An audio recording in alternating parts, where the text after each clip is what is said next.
In this lecture, what we are going to see is the design of open wells. So, the design of open wells, before moving on to the design of open wells, we have to know which are the important parts of an open well. So, here you can see the important parts. Wellcation. Wellcation is nothing but it is a well foundation. For every structures, we need a basic foundation first. So, wellcation is the well foundation itself. Now, the important another important part is well staining. Well staining is nothing but the wall of the well, okay, and the lining of the well which we are giving for retaining the soil and for avoiding the caving in is known as well staining. And the third part is cutting edge and well curb. Cutting edge is nothing but it is a part which is given at the bottom of the well staining, which enables the sinking of the well. So the part above the cutting edge is known as curb. So this part is curb and this is the cutting edge. The cutting edge enables the well to sink into the well, sink into the soil.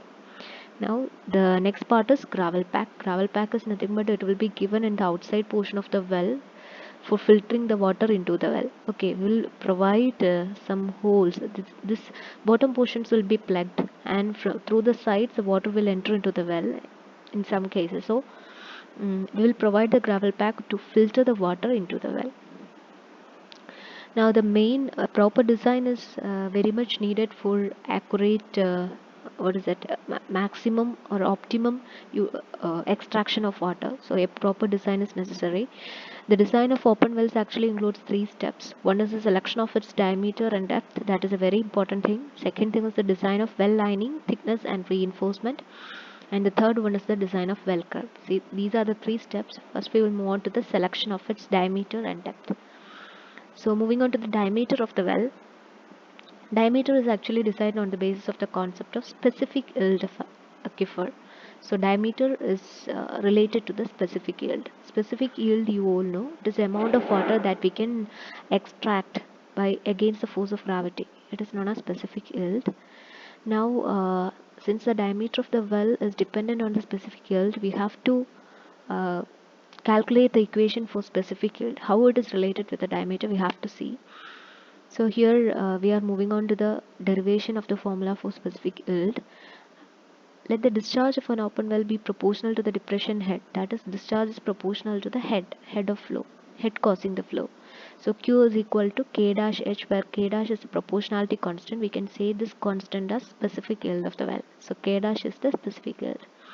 Here in this picture we can see this is a well, and this BB is nothing but it is a water level in the well when pumping is stopped, and AA is the static water level. This is the normal water table.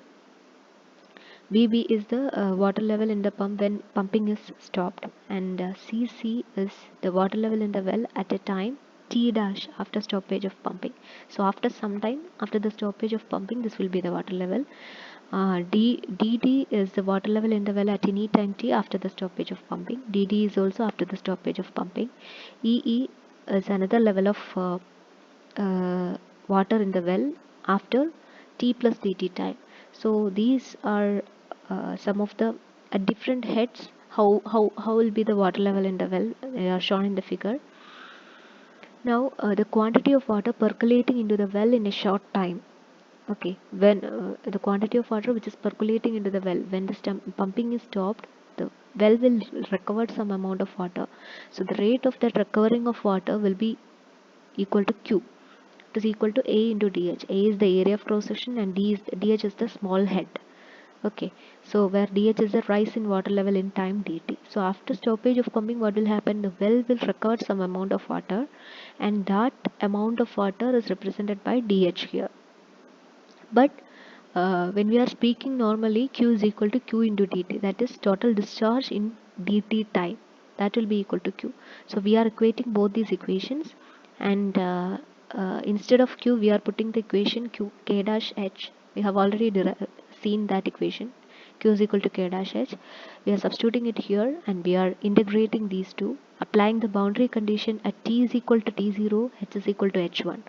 So when time is t0, the water level was AA, and at t is equal to t dash, the water level or the head was H2.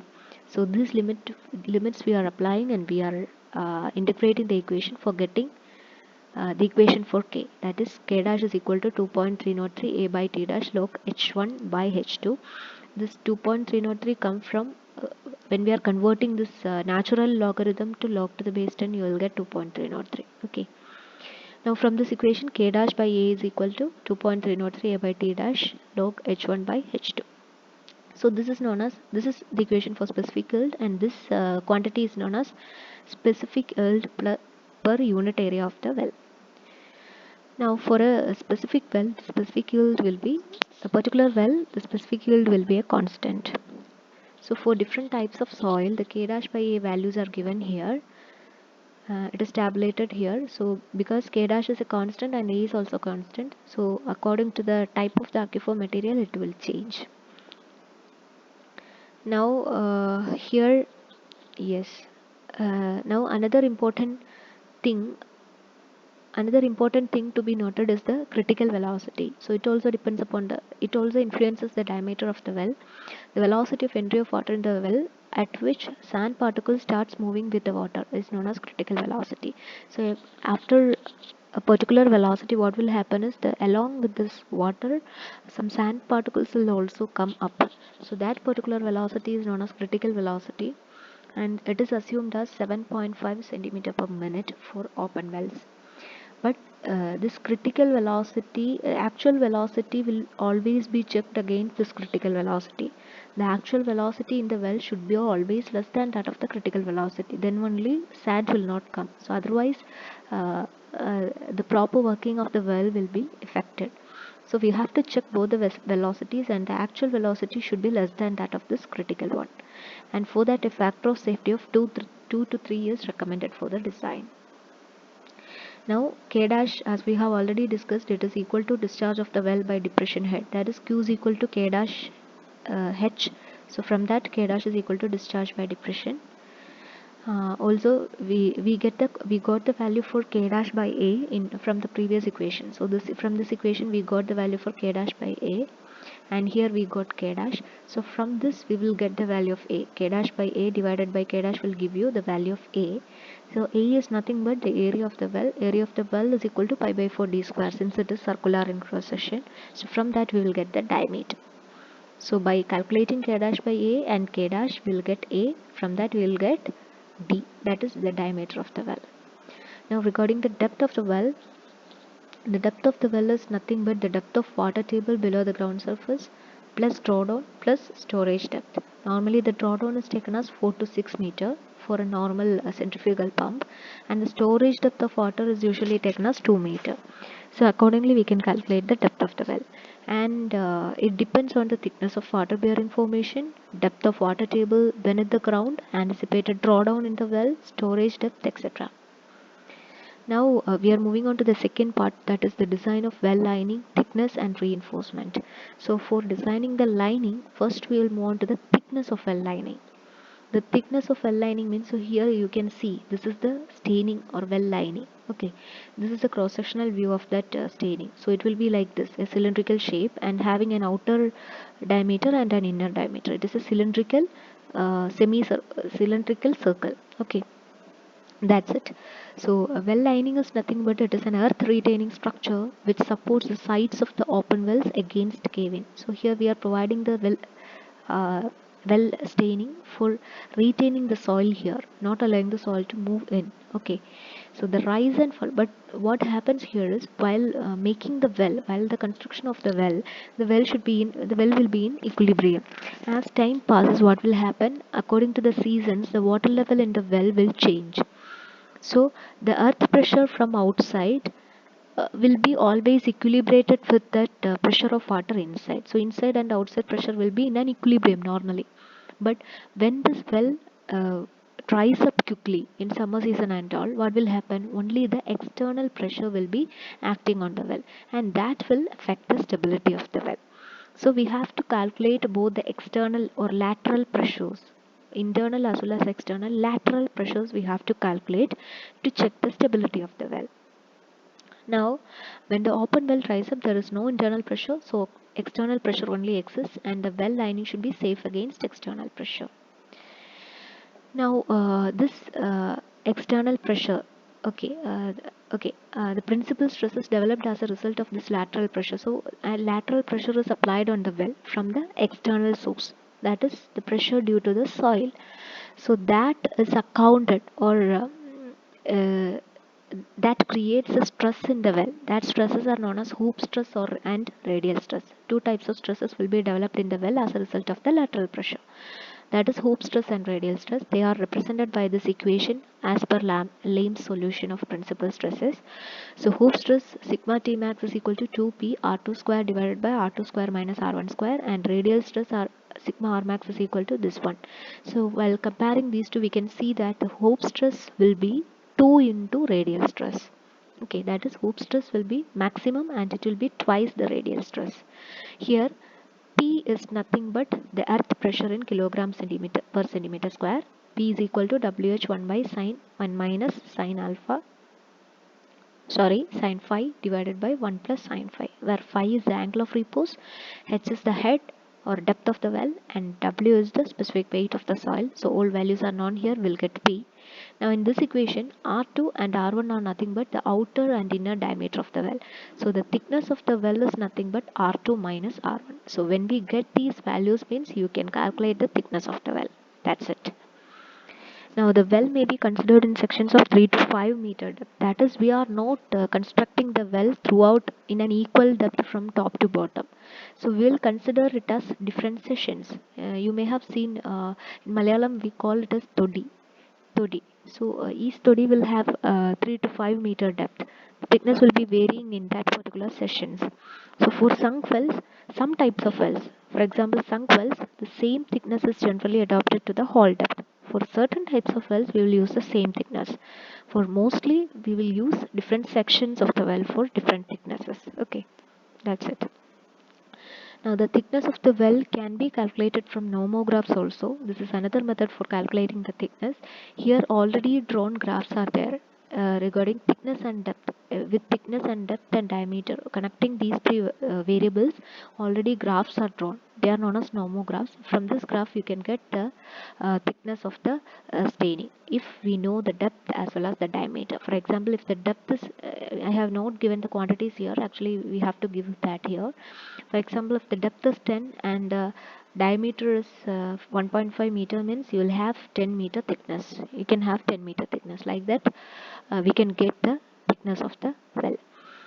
And now the another thing is design of RCC lining. Because of the if you are not having much number of bricks or stones, we'll go for RCC. Okay, in that case we have to design the RCC properly, and normally we'll use a mix 1:2:4, and maybe taken as 40 kilogram per centimeter square in place of 15 kilogram centimeter square for ordinary masonry. That is the compressive stress for this one is 40 kilogram per centimeter square. That's it. Nominal, longitudinal as well as circumferential reinforcement will be provided. We will provide reinforcement along longitudinal side as well as circumferential side. Okay, that's it. The longitudinal reinforcement may consist of 8 to 10 mm. That is, we are providing the longitudinal reinforcement. That means vertically we are providing the reinforcement. For that we will use 8 to 10 mm diameter mild steel bars at a spacing of 3 times the effective thickness of the RCC. Spacing will be 3 into effective thickness. Okay, and now for circumferential, that is circular reinforcement, circular rings of reinforcement will be provided. In that case we will use 6 mm diameter rings at a spacing of 15 centimeter. That's it. And in both masonry as well as RCC, an adequate number of weep holes. Weep holes are nothing but, in case of normal tube wells we are providing screens, right?